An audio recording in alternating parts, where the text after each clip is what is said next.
Hello students, how are you? I hope all are fit and fine. Students, today we will start new chapter Inside the Earth. New chapter of geography Inside the Earth. In this chapter we will do about what are inside the earth and which type of material inside the earth. In previous chapter we already do about the lithosphere. Lithosphere is the dimension of environment.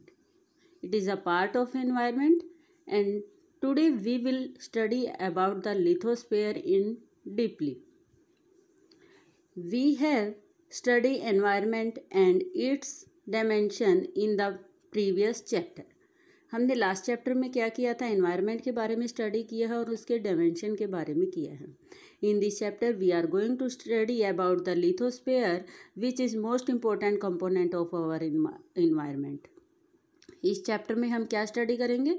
Lithosphere के बारे में study करेंगे, जो हमारे environment के लिए बहुत ही important dimension है.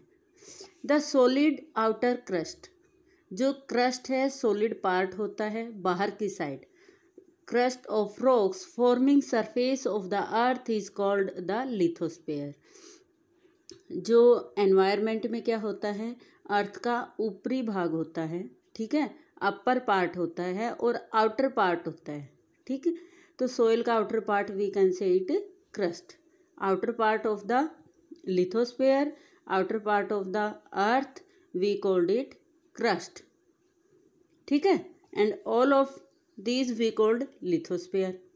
Solid part of the crust of rocks forming the surface of the earth called lithosphere. Means जो हमारा outer part है, जिसकी वजह से क्या बनती है? हमारी सतह बनती है, rocks बनती हैं, हम उसको क्या बोलते हैं? lithosphere बोलते हैं. You will underline as well as, okay. The word litho means rock or stone and sphere means domain. Litho का मीनिंग क्या होता है? रॉक होता है और stone. It is a meaning of लिथोस.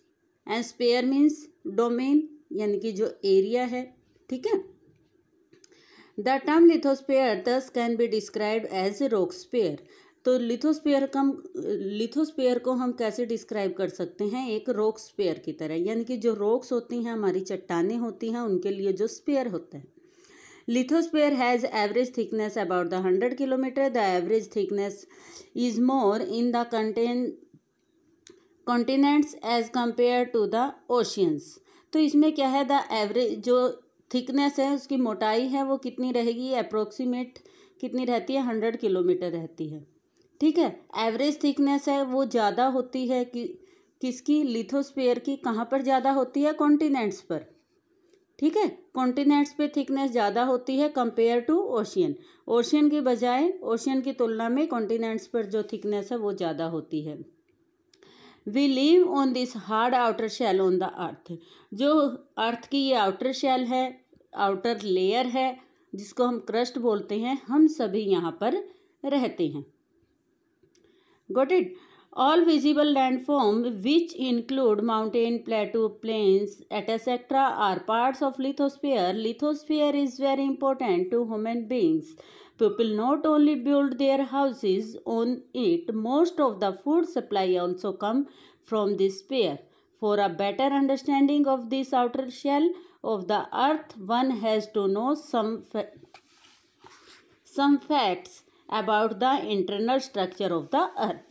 तो अब यहाँ पर क्या है? जब हम इस आउटर लेयर पर रहते हैं तो जितनी भी विजिबल थिंग्स है, जिसको हम देख सकते हैं, ठीक है, these are laying on this layer. ये सारी की सारी चीज़ें कहाँ पर हैं? इसी लेयर के ऊपर है, मीन्स क्रस्ट के ऊपर है. हम क्या देख सकते हैं? माउंटेन को देख सकते हैं, प्लेटो को देख सकते हैं, प्लेन्स जो एरिया है उसको देख सकते हैं, ठीक है. तो ये सारे के सारे किसका पार्ट है? लिथोस्फीयर का पार्ट है. और लिथोस्फीयर की इम्पोर्टेंस क्यों है? Because people doing all type of activity on this sphere. जो पीपल है, पीपल की जितनी भी एक्टिविटी होती हैं वो क्या होती हैं? इसी स्फीयर पे होती हैं. Like growing food, building house and other infrastructure. तो जो घर बनाते हैं या दूसरे इंफ्रास्ट्रक्चर होते हैं वो सारी चीज़ें कहाँ पर होती हैं, कहाँ पर हैपन होती हैं, लिथोस्फीयर पर। इसके अलावा हम ग्रोइंग फूड यानी कि हम अपना प्रोडक्शन है वो कहाँ पर करते हैं, क्रॉप्स हैं, क्रॉप्स ग्रो करते हैं वो कहाँ करते हैं, लिथोस्फीयर पर ही करते हैं। आई थिंक आपको समझ में आ रहा होगा। तो इस तरह से हम कह सकते हैं या समझ सकते हैं जो अर्थ की आउटर लेयर है, ठीक है, outer layer shell of earth, one has no some fact about internal structure of the earth. तो इसमें क्या है, हमें बेटर इसके बारे में समझने के लिए, अर्थ की आउटर लेयर के बारे में समझने के लिए, तो हमें क्या है, इंटरनल स्ट्रक्चर को भी जानना ज़रूरी है। ठीक है, हमने ऊपरली हिस्सा तो देख लिया कि ऊपर से क्या है अर्थ, लेकिन अब हम इसको डीपली समझेंगे कि अंदर से भी अर्थ क्या है। You can see here landform, meaning of landform, natural feature of landscape. Landscape का क्या है, नेचुरल फीचर है लैंडफॉर्म। क्रस्ट है outer most layer of the earth. What do you mean by crust, outer layer of the earth. Very good. Interior structure of the earth, now we will do interior structure of the earth, यानी कि सारा का सारा interior जो है उसके अंदर है, बाहर है, क्या कुछ है, उसके बारे में स्टडी करेंगे। Most of the scholar agree the earth can be divided into the 3 major layer. ज़्यादातर जो स्कॉलर्स हैं, जो हमारे जिनको जियोग्राफी के बारे में डीपली नॉलेज है, उनका मानना है जो अर्थ है हमारी वो 3 पार्ट में डिवाइड है। First one is crust, second is mental and third one is the core. First one the crust. The crust is upper most layer of the earth and it's called the lithosphere. Crust क्या है, जो earth की सबसे ऊपरी part है, ऊपरी layer है, ऊपर वाली लेयर है, अपर लेयर है, उसको हम क्या बोलते हैं, क्रस्ट और लिथोस्फीयर। ठीक है, ये किससे बनी है, it is made of various type of rocks in solid form. बहुत सारी चट्टानों से बनी है, रॉक से बनी है, जो क्या है, सॉलिड फॉर्म में है, नॉट मेटेलिक। ठीक है, मेल्टिंग फॉर्म में नहीं है, सॉलिड फॉर्म में है। The most important rocks forming the base of lithosphere are the igneous rock. जो यहाँ पर रॉक्स हैं ज़्यादातर, वो कौन सी, लिथोस्फीयर के ऊपर जो रॉक्स हैं वो कौन सी है, इग्नियस रॉक है। The sedimentary and metamorphic rocks constitute a large part of the lithosphere. इसके अलावा जो हमारी सेडिमेंट्री रॉक्स है और मेटामॉर्फिक रॉक्स हैं वो भी क्या है, यहाँ पर लार्ज पार्ट में देखने को मिलती हैं। नेक्स्ट है हमारा फीचर क्या है लिथोस्फीयर का, the thickness of the crust vary between 6 kilometre to 48 kilometre. जो क्रस्ट की, ठीक है, क्रस्ट की थिकनेस कितनी रहेगी, डिफरेंट है। कहीं पर क्या है ये 6 किलोमीटर भी है और कहीं पर क्या है ये 48 किलोमीटर भी है। तो ये इसके बीच में रहेगी, 6 से लेकर 48 किलोमीटर के बीच में थिकनेस किसकी रहेगी, क्रस्ट की थिकनेस होगी। On the basis of composition, the crust is generally divided into 2 parts. अगर हम क्रस्ट को भी डिवाइड करें, जैसे हमने अर्थ को, पूरे अर्थ को डिवाइड किया है 3 पार्ट में, इसी तरह अगर हम क्रस्ट को डिवाइड करें, क्रस्ट को भी 2 पार्ट में डिवाइड किया गया, sial and sima. You can see this diagram, आप यहाँ पर एज्यूम कर सकते हैं this is a earth, okay, and there is the part of earth. Okay, जो आउटर मोस्ट लेयर है, जो ये बिल्कुल बाहर की साइड जो लेयर है, we can say it crust. जो बीच की लेयर है, बीच की लेयर ये 2 हैं, ठीक है, इन बीच की लेयर को हम क्या बोलेंगे, मेंटल। और जो ये लास्ट की एयर है, जो ये वाला पार्ट है, इसको हम क्या बोलेंगे, कोर। ठीक है, ये पार्ट है। You will make this diagram on your first page of chapter 2। ठीक है बेटा, आप ये डायग्राम बनाओगे, ड्रॉ करोगे, किसमें, अपनी चैप्टर 2 जब स्टार्ट करोगे उसके फर्स्ट पेज के ऊपर। And we were doing about the part of crust, sial and sima. हम क्या कर रहे थे, सेल और सीमा के बारे में पढ़ रहे थे। We will be continue it now. The outer lighter part is upper crust of sial zone. ठीक है, जो हमारा ये वाला पार्ट है, बिल्कुल ऊपर वाला पार्ट है, ठीक है। जो ये ऊपर वाला पार्ट है इसको हम बोलेंगे सेल। अब मान लीजिए जो ये है ये सारी की सारी क्या है, हमारी क्रस्ट है, ठीक है।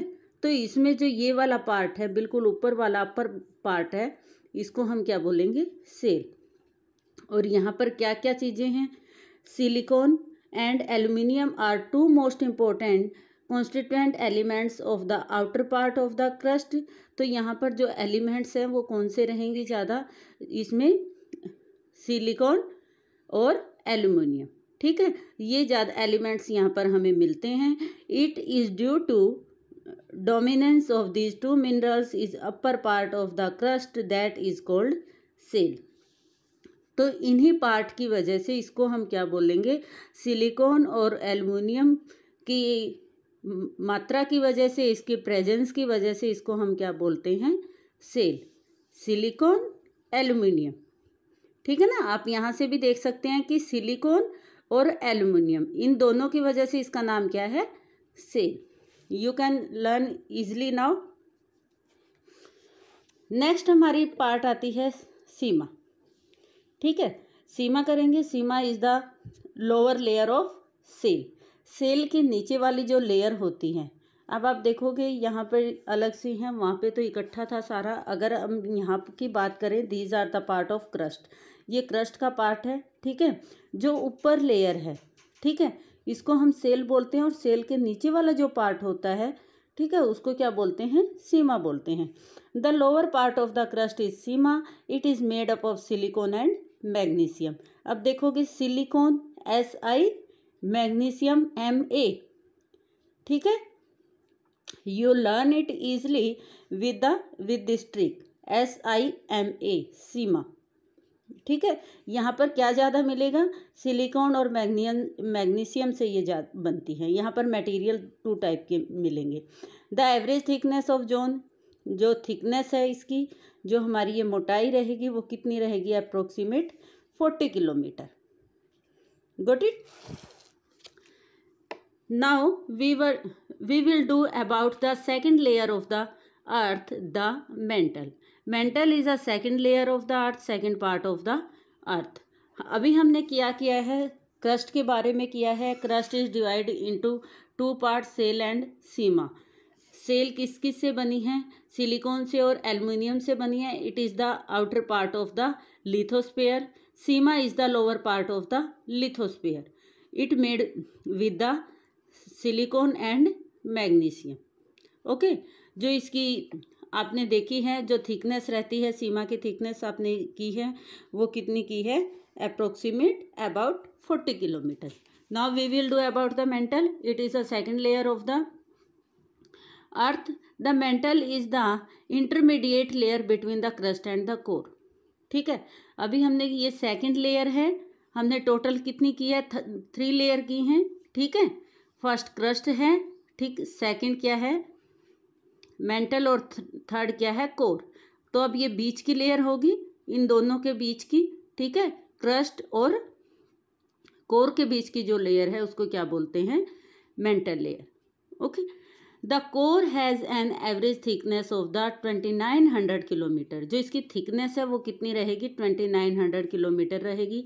The upper part of the layer is asthenosphere. अब हमने देखा था, जो हमने कोर क्रस्ट का अपर पार्ट किया था उसको क्या बोलते थे, सेल बोलते थे, ठीक है। तो यहाँ पर इसके अपर पार्ट को क्या बोलेंगे, एस्थनोस्फेयर, ठीक है। मेंटल के जो अपर पार्ट को क्या बोलेंगे हम, asthenosphere is the upper part of the mantle. This layer consist of mixed silicates and metallic minerals. तो ये किससे बनी हुई है, सिलिकेट से बनी है, और साथ में क्या है, मेटेलिक, जो हमारी मेटल्स होती हैं, धातुएं होती हैं, और सिलिकेट्स होते हैं, उनसे बनी होती हैं, ठीक है। The rock in this part of the earth are in the plastic और द मोल्टन स्टेट। इसके अलावा जो रॉक्स हैं वो किस तरह, प्लास्टिक की स्टेज में मिलेगी या मोल्टन स्टेट में मिलेंगी। मोल्टन यानी कि थोड़ी सी वेट सोइल होती है, जिस तरह से मेल्ट चीज़ें होती हैं, तो उस तरह से भी यहाँ पे इसकी जो सोइल की फॉर्म हमें यहाँ पर मिलेगी, किस लेयर में मिलेगी? मेंटल लेयर में मिलेगी। Due to its higher density than that of the crust, the lithosphere is considered as floating over the asthenosphere. Higher density की वजह से क्या है, यहाँ पे क्रस्ट में क्या रहेगा?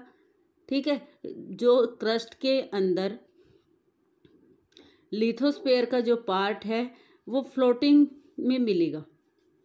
ठीक है, एस्थनोस्फीयर फ्लोटिंग यानी कि जैसे फ्लोट करता है ना, तैरता है, यानी कि यहाँ लिक्विड फॉर्म जैसी रहती हैं, तो उसमें मिलेगा और वो क्या रहेगा हमारा? एस्थनोस्फीयर। क्रस्ट में क्या रहेगी? क्रस्ट में हाई डेंसिटी रहेगी, यानी कि यह डेंसिटी की वजह से वो थोड़ी हार्ड फॉर्म में रहेगी चीज़ें, लेकिन जो मेंटल में जो मटेरियल्स होंगे वो क्या है? थोड़ा सा मेटेलिक मोल्टन फॉर्म में होंगे। ठीक है, तो इसको हम क्या बोलेंगे? Asthenosphere. I think this is clear and this is sufficient for today. Next the core we will do in next video. Thank you.